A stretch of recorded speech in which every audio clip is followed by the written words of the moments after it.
انبیاء جرشی رضی اللہ عنہ تو فرماتے ہیں کہ رسول اللہ صلی اللہ علیہ وسلم نے ارشاد فرمایا استقیموا، استقامت اختیار کرو، ثابت قدمی اختیار کرو۔ استقامت کیا ہے؟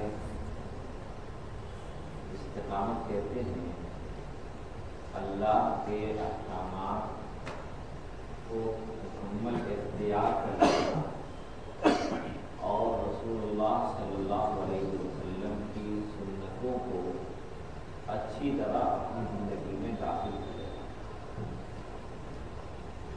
جن باتوں کو آپ نے کرنے کے لیے کہا ہے اس کو کرنا، اور جن باتوں سے آپ نے منع فرمایا ہے اس سے رک جانا،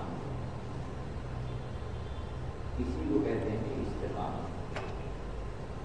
تو آپ صلی اللہ علیہ وسلم نے فرمایا استقیموا، کہ اپنے اندر استقامت پیدا کرو، یعنی اللہ کے احکامات کی پابندی کرو اور میری سنتوں اور میرے بتائے ہوئے طریقوں کو اختیار کرو، اور مجھ سے جو تمہیں تعلیم ملی ہے، جو پیغام ملا ہے، جو حکم ملا ہے کرنے کا یا نہ کرنے کا، اس کو کامل طور پر اس کی پیروی کرو۔ ایک روایت ابن ماجہ میں ہے، آپ نے فرمایا استقیموا ولا تفسدوا، کہ استقامت اختیار کرو، لیکن یاد رکھو کہ مکمل استقامت پیدا کرنے پر تم قابل ہی نہیں، یعنی ایسا ہو کہ آدمی کے اندر استقامت مکمل آ جائے۔ آپ فرماتے ہیں کہ تمہارے اندر اس کی طاقت نہیں، یعنی اللہ کے احکامات کی مکمل پیروی تم سے ہو جائے، میرے فرمان کی مکمل اتباع تم کر لو، ایسا تم سے ہو ہی نہیں سکتا۔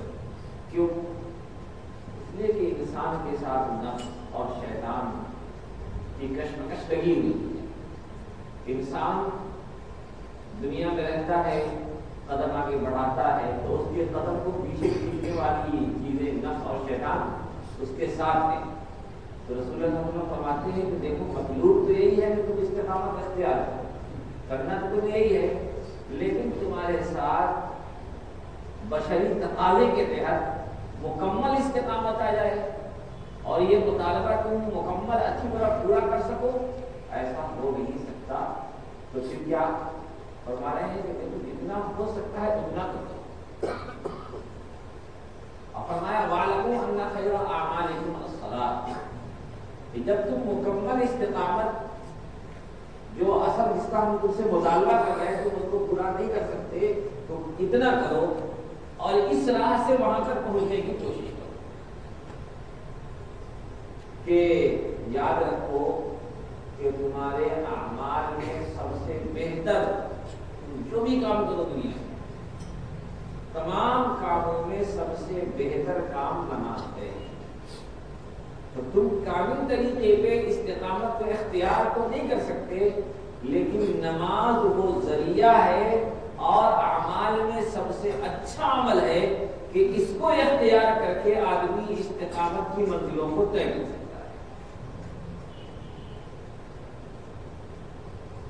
اس سے گویا کہ پتہ چلا کہ اگر ہم اللہ کی کامل اتباع کی منزل پر پہنچنا چاہتے ہیں اور رسول اللہ صلی اللہ علیہ وسلم کی سنتوں کی پیروی کو اپنی زندگی میں داخل کرنا چاہتے ہیں تو رسول اللہ صلی اللہ علیہ وسلم نے بتایا کہ دیکھو سارے اعمال میں سب سے افضل عمل نماز، پہلے اپنے آپ کو نماز کا پابند بناؤ، اس کی پابندی شروع ہوگی تو اس کی برکت سے اور دیگر منزلیں آسان ہوتی چلی جائیں گی، اور اگر یہ منزل ابھی آسان نہیں ہوئی اور اس منزل پر آدمی کا دل ابھی نہیں تیار نہیں ہوا تو اگلی ساری منزلیں اس کے لیے مشکل ہی مشکل ہیں۔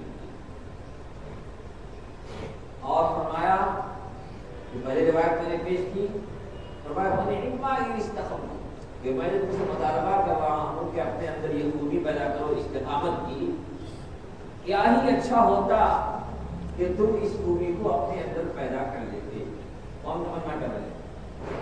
رسول اللہ صلی اللہ علیہ وسلم یہ تمنا کر رہے ہیں کہ کیا ہی اچھا ہوگا کہ تم اس خوبی کو اپنے اندر پیدا کر لیتے ہیں. انشاءاللہ ہم سب کوشش کریں گے. کوشش کیجیے, ارادے کیجیے, اللہ تعالیٰ ارادوں سے منزلوں کو آسان کرتے ہیں. جب تک انسان کوشش نہیں کرتا, ارادہ نہیں کرتا, تو منزلیں اس سے بہت دور ہوتی ہیں. لیکن جب ہم کسی چیز کا ارادہ کر لیتے ہیں تو گویا کہ عمل شروع ہو جاتا ہے. ارادہ کر لیتے ہیں تو عمل شروع ہو جاتا ہے. اور ایک روایت میں ہے نیت المؤمن خیر من عملہ, کہ مومن کی نیت اس کے عمل سے بہتر ہے. مومن کی نیت اس کے عمل سے بہتر ہے. یہی وجہ ہے کہ مومن جب نیت کرتا ہے کسی نیک کام کا تو نیت کرتے ہی وہ ثواب پانا شروع ہو جاتا ہے, ثواب ملنا شروع ہو جاتا ہے. عمل تو بعد میں. تو نیت کیجیے کہ انشاءاللہ جب رسول اللہ صلی اللہ علیہ وسلم حکم بھی دے رہے ہیں اس کا, اور اس کی تمنا بھی ظاہر کر رہے ہیں کہ کیا ہی اچھا ہوتا ہے کہ وہ اپنے اندر استقامت پیدا کرتے, تو انشاءاللہ ہم اس کو پیدا کریں گے. فرماتے ہیں کہ وضو کی حفاظت کرو, یعنی اس پابندی کے ساتھ باوضو رہنے کا اہتمام,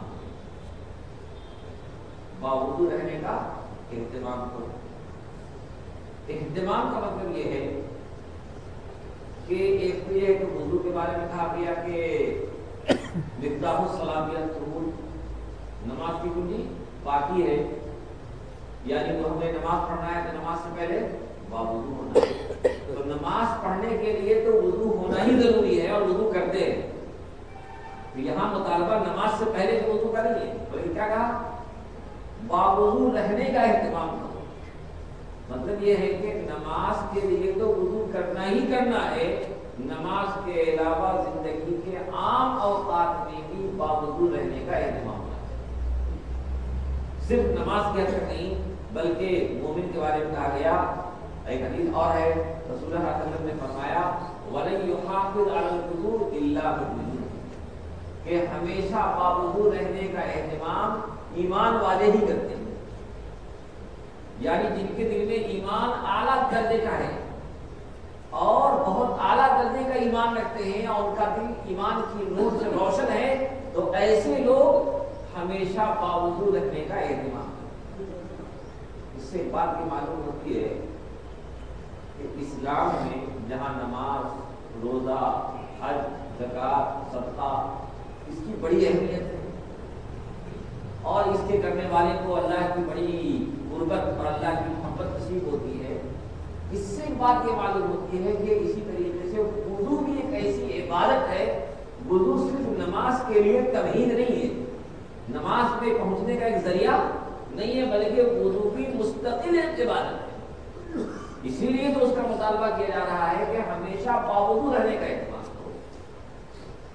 ایک مرتبہ رسول اللہ صلی اللہ علیہ وسلم جب بھی آپ کا نام آئے تو سب سے بات کیا ہونا چاہیے, صلی اللہ علیہ وسلم.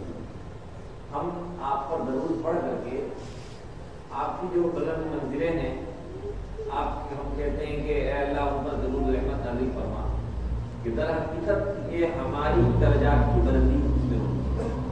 کیونکہ جب رسول اللہ صلی اللہ علیہ وسلم درود پڑھتا ہے تو اللہ کی 10 رحمتوں کا وہ مستحق ہوتا ہے. تو ایک مجلس میں اگر ہم کئی بار زبان سے درود پڑھیں تو سمجھیے کہ جب بھی درود پڑھتے ہوں تصور کیجئے کہ اللہ ہمیں 10 رحمتیں عطا کرتا ہے.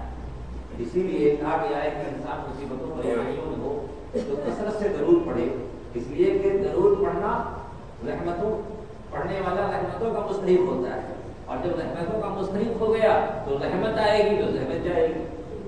رحمت اور رحمت دونوں ایک ساتھ جمع نہیں ہو سکتی. درود پڑھ کر کے ہم رحمت خداوندی کے مستحق ہوں گے, تو رحمت جب ہماری زندگی میں آ جائے گی تو دنیا کی ساری رحمتیں خود بہت ختم ہو جائیں. تو درود کا کثرت سے اہتمام کیا. تو رسول اللہ صلی اللہ علیہ وسلم نے ہمیں وضو کا ہم سے مطالبہ کیا. روایت میں ہے کہ رسول اللہ صلی اللہ علیہ وسلم نے حضرت بلال کو بلایا اور کہا کہ اے بلال, مجھے تمہارے بارے میں بات کی تحقیق کرنی ہے. میں گزشتہ رات میں جنت کی سیر میں گیا ہوا تھا، مجھے اللہ نے جنت کی سیر کرائی، تو مجھے اپنے سے آگے تمہارے چلنے کی آواز آ رہی، جنت میں اپنے سے آگے تمہارے چلنے کی آواز آ رہی تھی، آخر کیا بات ہے مجھے تم بتاؤ۔ جس سے کہا مؤذن رسول حضرت بلال رضی اللہ تعالیٰ عنہ سے خود رسول اللہ صلی اللہ علیہ وسلم فرما رہے ہیں۔ حضرت بلال نے کہا یا رسول اللہ ایسی تو کوئی بات میں اپنی زندگی میں نہیں پاتا ہوں، مگر دو باتوں کا میں خاص اہتمام کرتا ہوں، دو باتیں ایسی ہیں کہ میں ان کا بڑا اہتمام کرتا ہوں۔ ایک بات تو یہ ہے کہ جب بھی میں اذان دیتا ہوں تو اذان کے بعد 2 رکعت نماز ضرور پڑھتا ہوں، ہر اذان کے بعد 2 رکعت نماز نفل نماز ضرور پڑھتا ہوں۔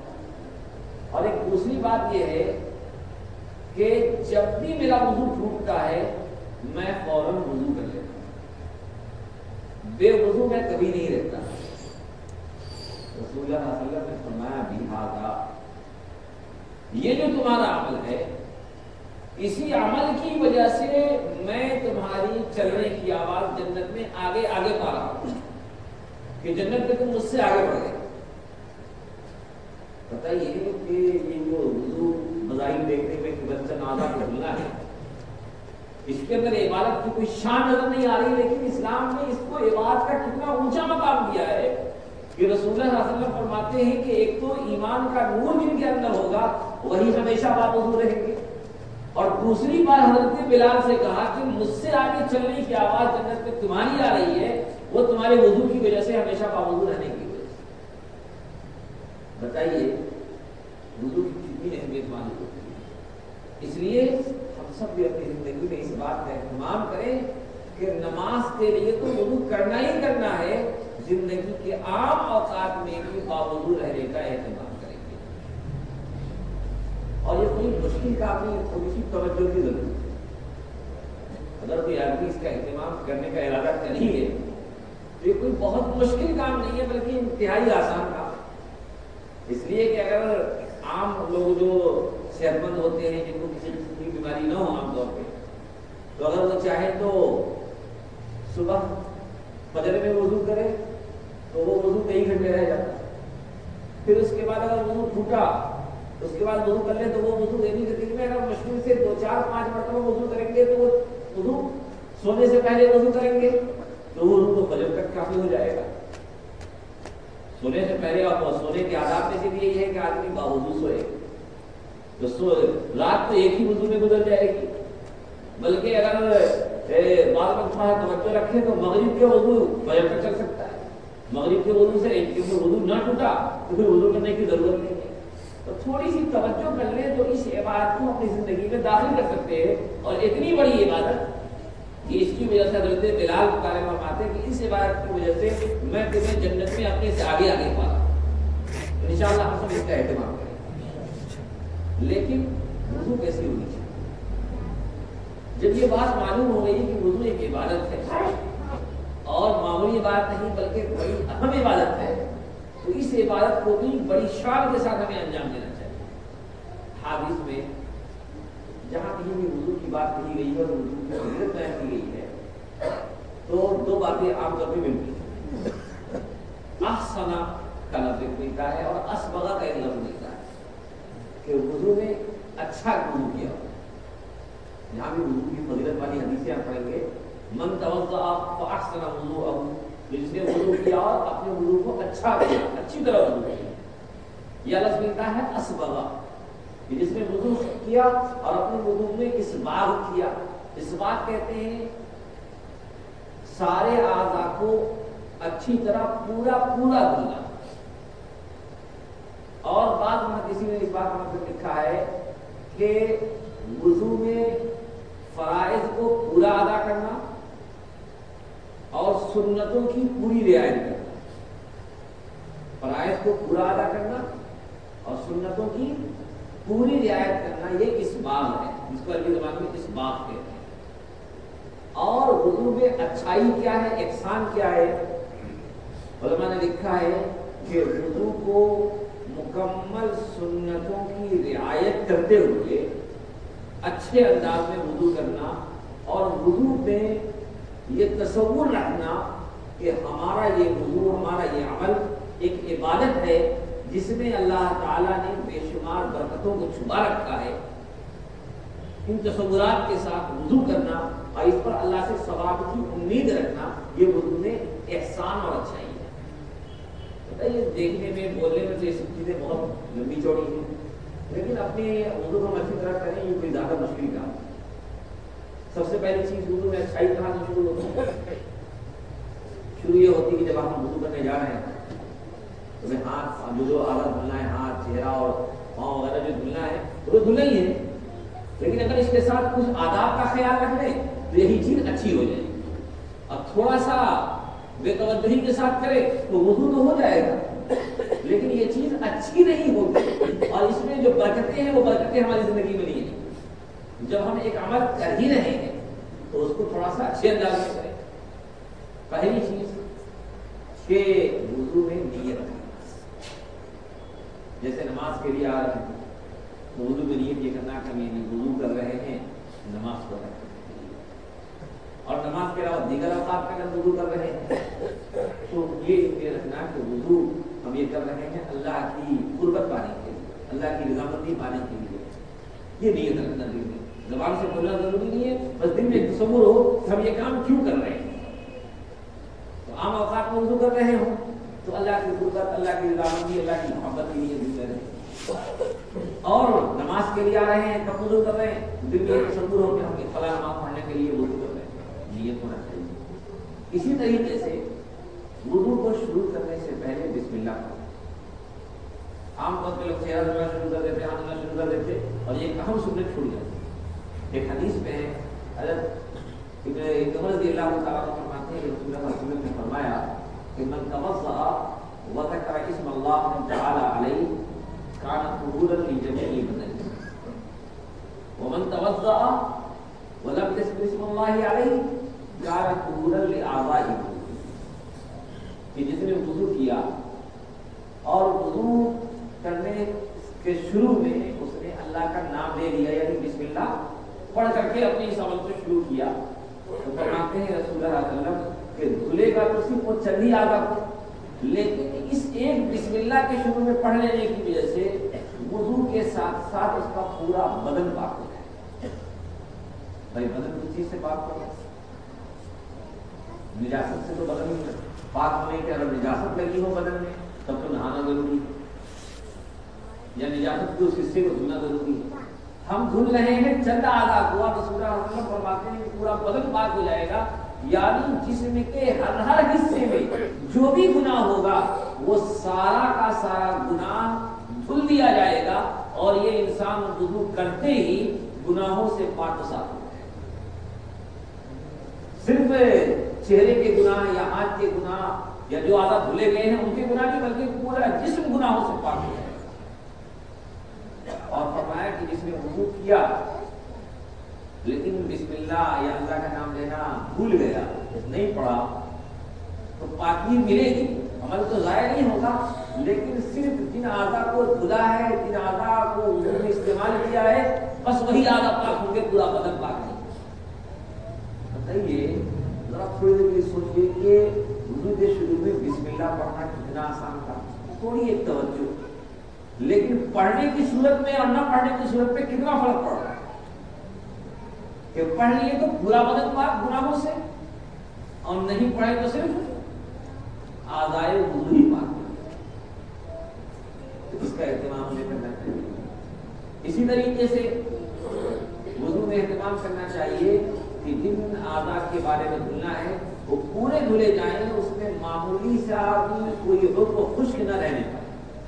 کیونکہ مسئلہ ہے کہ اگر تھوڑا سا بھی کوئی حصہ خشک رہ گیا، اس کو دھلنا تھا، تو پھر وضو درست ہی نہیں. جب وضو صحیح نہیں تو اس کے بعد ہم نماز پڑھنے آئے تو نماز صحیح نہیں. ہم نے تلاوت کی تو قرآن کو گویا کہ ہم نے بغیر وضو سے لیا. تو ہمیں وضو میں اچھائی کا اہتمام اس طور پہ کرنا ہے. اسی لیے علماء نے لکھا ہے کہ وضو کی سنتوں میں سے ایک سنت ہے دلک. دلک یعنی اعضائے وضو پر ہاتھ کو ملنا پھیرنا. کیونکہ جب ہاتھ کو پھیریں گے ملیں گے تو عضو کے یا کسی حصے کے خشک رہنے کا امکان نہیں رہے گا. صرف پانی بہائیں گے ہاتھ نہیں پھیریں گے تو ہو سکتا ہے کہ کوئی حصہ خشک رہ جائے یا جلد بازی کی وجہ سے پانی بالوں کے جڑوں تک نہ پہنچ پائے. لیکن جب اس سنت پر عمل کریں گے دلک والی سنت پر تو پانی اچھی طرح پہنچ جائے گا. اور وضو میں اسی طریقے سے 2-3 چیزوں کا خیال رکھنا ہے کہ پانی کو کم سے کم بہانا ہے. آج کل تو ماشاء اللہ اللہ نے فراوانی کر دی ہے, پانی ہم لوگوں کو یہ کوئی مسئلہ ہی نہیں ہے تو ٹوٹیاں کھول دیتے. ایک مرتبہ حضرت سعد رضی اللہ تعالیٰ عنہ وضو فرما رہے تھے, رسول اللہ صلی اللہ علیہ وسلم کا گزر ہوا, اب پانی کو زیادہ استعمال کر رہے تھے تو فرمایا رسول اللہ صلی اللہ علیہ وسلم نے کہ اسراف مت کیجیے, حد سے زیادہ پانی خرچ مت کیجیے, بس ضرورت کے بغیر استعمال کیجیے. تو ایک عربی کا ایک مقولہ تھا کہ خیر کے کاموں میں اسراف نہیں ہوتا. حضرت سعد نے فوراً کہا کہ یا رسول اللہ یہ تو خیر کا کام ہے, اس میں بھی اسراف ہے, اس میں بھی فضول خرچی پر گناہ ملے گا. رسول اللہ صلی اللہ علیہ وسلم نے فرمایا کہ اگر تم بہتی ہوئی نہر کے کنارے وضو کر رہے ہو تو پھر بھی اگر تم پانی کا استعمال ضرورت سے زائد کرو گے, جتنے سے ضرورت پوری ہوگی تو اس سے زیادہ کرو گے تو یہ اسراف ہوگا, یعنی ضرورت سے زائد پانی استعمال کرنے کا گناہ ہوگا. اس اعتبار سے محتاط رہنا ہے. گویا کہ مومن کو میں تو کہتا ہوں حدیث کی روشنی میں مومن کو ایک تعلیم دی جا رہی ہے کہ تم بہت ہر کام میں غور و فکر کر کے کام کرو. ایک طرف تو کہا جا رہا ہے کہ خشکی نہیں جانی چاہیے, ہر وضو مکمل جتنا دھلنا ہے پورا دھلنا چاہیے, دھلنے میں خوب اچھی طرح دھلنا چاہیے. اور دوسری طرف کہا جا رہا ہے کہ پانی زیادہ استعمال نہیں ہونا چاہیے. اور ایک اور بات یہ حدیث میں ہے کہ جب انسان وضو کرنا شروع کرتا ہے تو مستقل ایک شیطان انسان کے پیچھے لگتا ہے جس کا نام ہے ولہان. ولہان اس کا کام ہی ہے کہ وضو کرنے والے کے اندر شک پیدا کرے. یہ جیسے پاؤں دھلنا ہے شک ہوتا کہ یہ پورا نہیں دھلا, ہاتھ دھلنا ہے پورا شک ہوتا کہ یہ نہیں دھلا, چہرہ پہ پانی مارنا ہے شک ہوتا کہ کچھ باقی رہ گیا. تو وہ شک پیدا کر کے سنتوں کی خلاف ورزی کرواتا ہے. وہ کیسے کہ مستحب و مسنون کیا ہے کہ ہر وضو کو 3 بار دھلا جائے, اور وہ شک پیدا کرتا ہے کہ شاید خشک رہ گیا ہو تو وہ شک کو دور کرنے کے لیے آدمی 4 مرتبہ 5 مرتبہ آدھائے وضو کو دھلتا, اور اس طریقے سے سنت کی خلاف ورزی ہو جاتی ہے. تو دیکھیے کہاں کہاں نزاکتیں ہیں. آپ پورا کرنے پر آئے تو آپ پورا کرنے میں شک پیدا کر کے اور مزید پورا کروا کر کے آپ کو دائرہ اقرار سے نکال دے گا.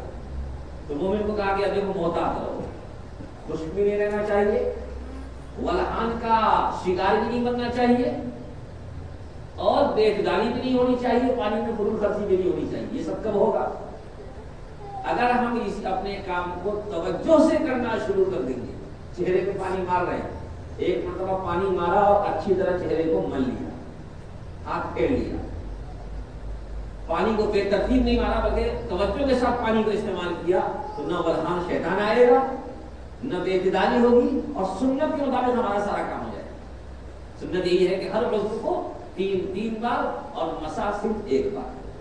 مسے میں 3 نہیں, البتہ چوتھائی سر کا مسح کرنا ضروری ہے, اور پورے سر کا مسح کریں تو اور اچھی سنت ادا ہو جائے گی. تو پورے سر کا مسح, اور مسح میں بھی بعض لوگوں کو دیکھا تو بس ہاتھ پھیر لیا. نہیں, عمل کے انجام دینے کا جو طریقہ ہو اس میں بھی سنت ہونی چاہیے. طریقہ ہے کہ رسول اللہ صلی اللہ علیہ وسلم فرماتے تھے, ان کے بارے میں آتا ہے کہ فاقبل بہما وادبر, کہ اپنے ہاتھ کو آگے سے پیچھے کی طرف لے گئے اور پھر پیچھے سے آگے کی طرف لے گئے.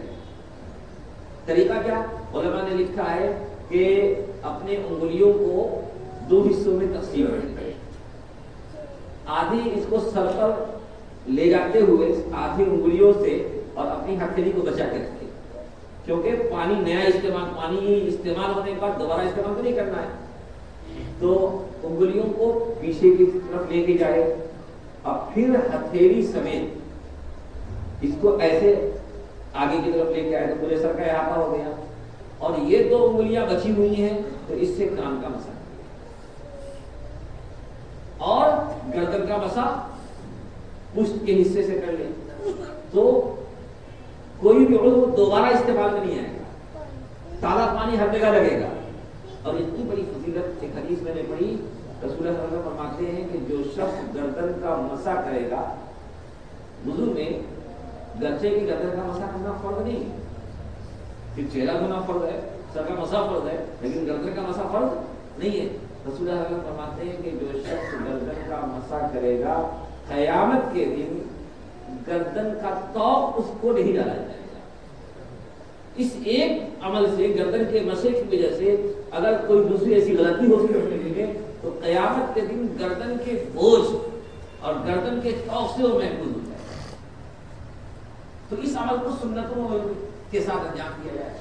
اور آخر میں جب ہم وضو کر کے اٹھتے ہیں تو رسول اللہ صلی اللہ علیہ وسلم نے جو دعا سکھلائی ہے اس دعا کا ضرور اہتمام کیا جائے۔ عمر بن خطاب رضی اللہ تعالیٰ عنہ کی روایت میں فرماتے ہیں، رسول اللہ صلی اللہ علیہ وسلم نے فرمایا کہ جو شخص وضو کر کے فارغ ہوتا ہے اور وضو کے بعد یہ دعا پڑھتا ہے، اشہد ان لا الہ الا اللہ وحدہ لا شریک لہ واشہد ان محمدا عبدہ ورسولہ اللہم اجعلنی من التوابین واجعلنی من المتطہرین۔ اس کی دعا کوئی پڑھ لیتا ہے یا وضو خانے میں وہ دعا لکھی ہوئی ہے اور اکثر مسجدوں میں لکھی رہتی ہے، بتائیے کتنا مختصر عمل ہے، اندازہ کیجیے اس کی بشارت کیا کہنی ہوگی۔ فرماتے ہیں کہ رسول اللہ صلی اللہ علیہ وسلم نے فرمایا کہ اس دعا کی برکت کی وجہ سے جنت میں قیامت کے دن اللہ تعالیٰ اس انسان کے لیے جنت کے 8 دروازے اس کے لیے کھولتے ہیں کہ تو شان کے ساتھ جس دروازے سے چاہے داخل ہو، 8 دروازے اس کے لیے کھولے جائیں گے، جس دروازے سے چاہے داخل ہوگا۔